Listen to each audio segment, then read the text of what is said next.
What is going on, everybody?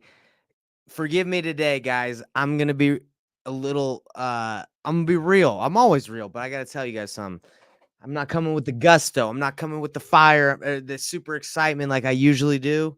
I'm still excited because I love talking about Nathan Payne's wholesaling story time, so I can tell you guys about my journey. But I dislocated my rib yesterday and it hurts really bad. But hey, the show must go on, and we got to keep on keeping on. But that's why I'm not coming with the energy like I usually do for Nathan Payne's wholesaling story time, because my rib hurts. But I am thankful that it didn't break. It just dislocated. It's moving around a little bit occasionally, and it hurts. But hey, again, show must go on, and we got to keep working. We got to keep doing our thing. So hey guys, welcome to Nathan Payne's wholesaling real estate story time. Again, if you just popping in, I'm grateful that you guys are here. My rib hurts. It got dislocated, but we're coming in. We don't stop. We keep working hard.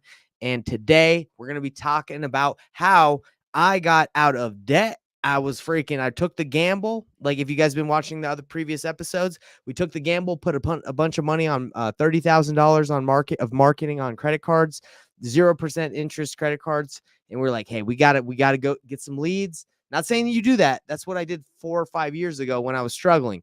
I don't do that anymore, but I'm telling you the real story of how I got started in wholesaling and what I was doing.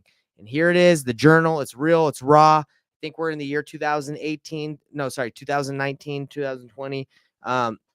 Anyway, got it all recorded here. So, guys, what are we going to be talking about today?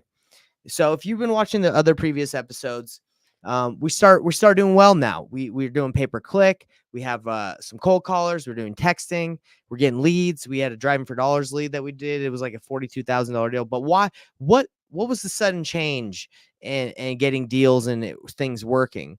Well, we got better at negotiating. We got better at navigating conversations with sellers. We got better at qualifying leads and knowing who to talk to. We got better at bringing leads and knowing who to work with. Another thing is we did not focus on dispositions really. We did not worry about building relationships with buyers at this point. Not saying that that's a good idea, but that's what we did. We started just focusing on sellers. We're like, let's just master one part of the business. Let's just talk to sellers. And we joined up with another wholesaling company that had a big buyers list, and they were pretty much dispoing all our deals for about a year. They just started selling all our deals, and we were just finding properties, and then they would sell them for us. So that's where we're at in this part of the journey, and we start doing well.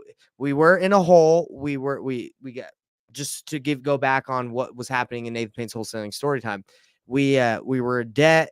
We weren't getting any deals, and we gambled $30,000 on credit card debt, and we just said, hey, we got to pay for leads. Let's freaking go for it. So we did it. We started getting deals, and we started making money, and we're feeling good. We're feeling like the business is going well. So what do we do now? This is exactly what we did. And is this something I would recommend you to do? No, I would not recommend this, but this is what we did because this is what was recommended to us. We would just listen to some people and, did what they said. And you guys get to decide whether you think it was good or if you would do it or not. So this is the thing I don't think is that big of a deal. We started doing well, so we went to what's called a WeWork or a Vivo office, if you guys have ever heard of that. At the time, we were working in my house and at Corey's house, and we would just switch off every week or every day. I can't remember. And we were like, well, dude, we're doing well. Let's go get like a legit office and let's start leveling up. So we went to a Vivo office and we got an office to work out of, and it was like $900 a month for an office for me and him for desks. And we were like, okay, let's go. And we started feeling a little bit more professional, like we were doing something. And we kept on doing deals, and we were doing well. So we were like, man, how can we keep doing better? We always want to get better. So this is really funny, and this is what happened. So we saw that there was an event happening, a wholesaling real estate event in Arizona, and it was like, let me think of, I, I can't remember exactly. I think it was around November time, but it was a wholesaling real estate event. And we called, it was like supposed to be really big. I'm not going to say the event name because I don't want to trash them. I'm not going to trash them, but I'm just saying, if I say anything that's negative, I don't want anyone to, go after them or say anything. But basically, we wanted to learn how to do better. And we're like, let's go to an event. So it was a 2-day weekend event in Arizona. And we called and they were telling us that the tickets were going to be like $5,000. And I was like, oh, is that worth it? At the time, we were willing to do anything to just get better. And it was like it was pitched as like it was going to help us build our business. So I was like, yeah, I don't know. I was kind of going back and forth with the guy, and he was like, "Look, I can give you guys VIP access. That means like you'll come to our office, you'll see exactly what our office looks like. You'll get to meet the owners of like who are throwing this event." And I was like, "Oh, okay. We'll actually get to, shake hands with the guys that are throwing this event. We'll go to their office." I started thinking that was pretty valuable because for me, my mindset has always been you got to get yourself around people you want to be like. So it's not so much the education at that point that I was that interested in. Obviously, that's good, but I wanted to meet the guys that were where I wanted to be. So we ended up getting the VIP access. It was actually it was more expensive. It was like 7,500 for me and Corey at the time. And I was like, let's do it. We're going to get to meet these guys. We're going to get to go to their office. Let's go do it. Now, thinking back right now, that's actually was really valuable because I'm actually cool. I still talk to these guys. Were cool. I've seen them recently actually. And so what ended up happening is me and Corey, we fly out to AZ and we go to this weekend event. On a Friday, I think it was on a Friday, we go to the office and this office was their office was totally different than I ever would have imagined me running an office. It had like rap music videos playing on TV screens. It had a bunch of cubicles of guys wearing like gold chains and they were just like hustling. It was kind of it was an interesting environment. It was like Wolf of Wall Street. I've actually never seen that movie, but it seemed like these guys are just hustling. Again, rap videos, just girls dancing on the screen. I was like, what is going on in here? But they were calm, motivated sellers, and they had this thing locked in. And yeah, then we ended up meeting the owners of the company, and that's what we saw. We saw that they had a big office and they had a lot of people working for them, calling sellers. So in my mind, I was like, well, that's what we got to build, just from seeing what they had built. And so the next day we go to the I think it was actually a 3-day event. Because we got VIP, we went Thursday. That's when we went and saw the office. Then Friday, Saturday was when we had the education and they they had everybody go to the event where they taught you everything.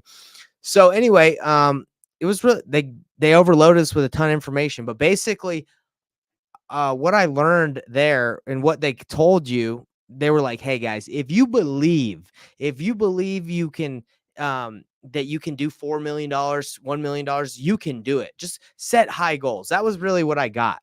So from leaving from that, I was like, "Man, Corey, we need to just set bigger goals. We need to go for bigger." So we set a goal for $4 million from going. We're like at 250 or like 300,000 at that point in revenue.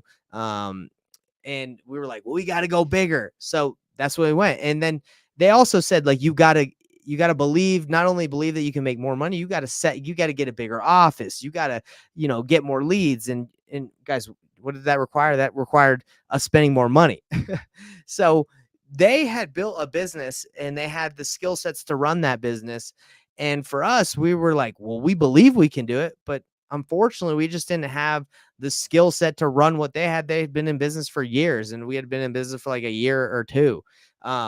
So anyway, we get back from the event. We're all pumped. I'm stoked. I buy a giant banner. That hurts my rib. But I buy a giant banner that says like $4 million is the goal for revenue. I put that up in our office.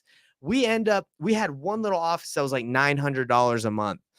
We ended up, because of what they said, we were like, let's get a bigger office, man. We got to believe in ourselves. So we go to Vivo office and we're like, hey, what's the biggest office you got in here?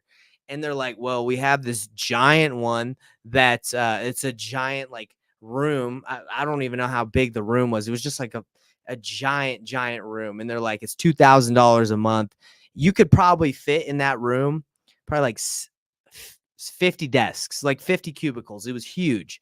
But and it had its own conference room in it, and it was I can't even think of the word to describe like the room. It was like it's like an air hanger. It was huge, but we're like, we want that one. Yeah, we want that. $2,000 from 900. We're like, we believe. So we end up investing or paying for this giant hangar of a room, air hangar, and it's big and it echoes because it's so big and there's just me and Corey at the moment. So we start believing.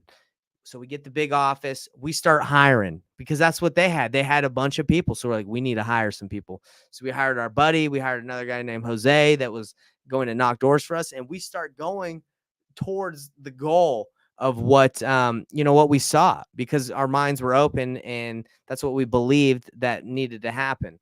And but again, guys, unfortunately, we had never run a business like that with a ton of employees, and we started generating a lot more leads. We started paying for more leads because we're like, we got to pay for leads for our guys. So you can see where I'm going with this. It was a good learning experience, but do you think it ended up well for us to just immediately go from like 10 to 100 or 1,000, like just go that big of a leap? You need to have incremental growth. And I don't think it's bad to have big goals, but we just went all out, right? Right. We started generating and spending more money on marketing, bigger office, more employees.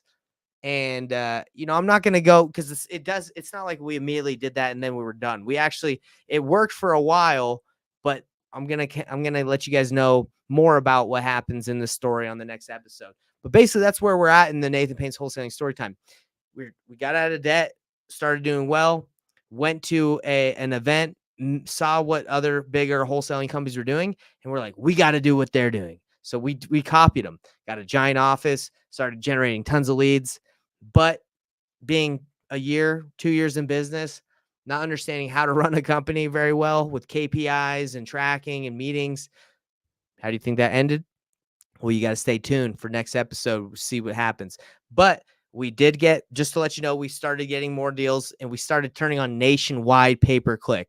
Now, that is going to have some interesting stories for you guys when we talk about the nationwide pay-per-click saga because it gets wild. We even hired a marketing guy because we're like, we gotta market like crazy. We gotta start spending money.